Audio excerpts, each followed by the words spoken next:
Okay, for the first question, you know that I think beyond obvious stuff like paperwork and language, the biggest challenge is the feeling of being invisible. You can be in the city full of people but feel completely alone. It's like you have to build your whole life from scratch, not just a job or home, but your entire network of friends and people you can trust. And that's exhausting. I also think about the silent no, where someone is highly qualified, maybe a doctor or engineering, back home, but they can't get a job here because their experience isn't recognized. They end up driving a taxi not because they want to, but because the system doesn't see their worth. That has to be one of the hardest things. Feel like your past doesn't count and your future is the constant uphill battle just to be seen for who you are.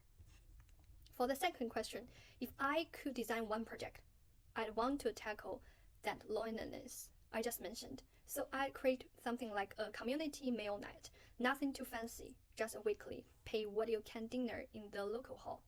It's not about the food, really. It's about forcing people to sit down at the same table. You'd have students, elderly people who live alone, new family, everyone. The simple act of sharing the meal breaks down so many barriers. You start talking about the weather, then about your kids, then about the problem you are having, and suddenly you are not just neighboring living on the same street, you are actual human being connecting. It builds a web of casual friendship that makes a place feel like home. For the third question, I think we get this wrong a lot. We invite young people to join our projects on our teams, on our terms, and then wonder why they don't feel like leaders. For me, it's about giving them a blank canvas instead of think, hey, come help us clean the park. You say, we have a small budget. We have a small budget to make the park better. What's your idea? Let them pitch up, plan it, and run it. Even if it falls, it's their things. That ownership, the trust we place in them, that's what builds real leader.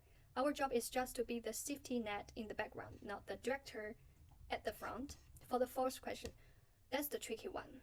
You can't just copy and paste a community project. What works in one town might feel totally false in another.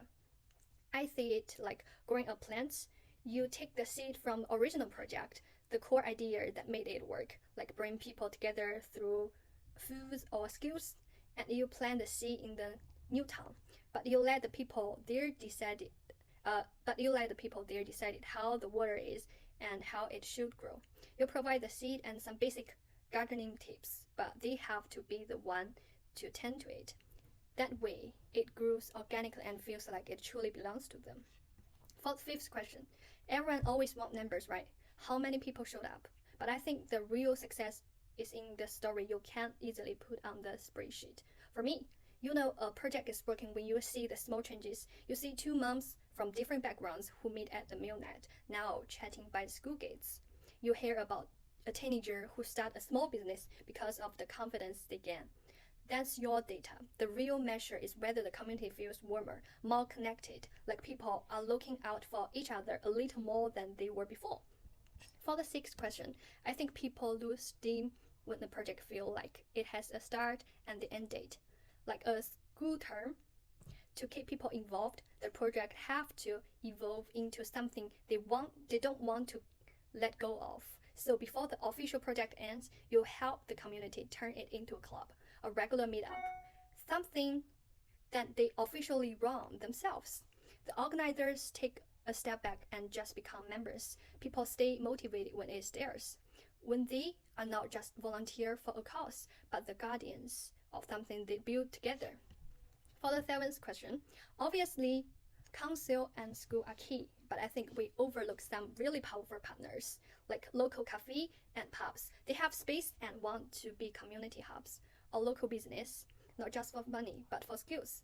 Maybe a local accountant can run a free workshop on budgeting. And most importantly, we have to partner with the people who are already there. The unofficial leader everyone knows and trusts. They are the one who can bring everyone else along. For the eighth question, what's my strengths? I think the most important thing for this kind of work isn't a special skill. It's more about how you are as a person. You need a lot of patience, for sure, and you have to be the kind of person who genuinely believes that things can get better, even when it's hard. For me, I think my main strength is that I realize I'm really persistent. I don't see no or a closed door as the end of the story. I see it as a puzzle to figure out. If one path is blocked, I'm naturally start thinking, okay, what's the other way around this? Who else could we talk to? I'm also a doer. If I see something that needs doing, I'd rather just roll up my sleeve and get started than wait for a perfect plan.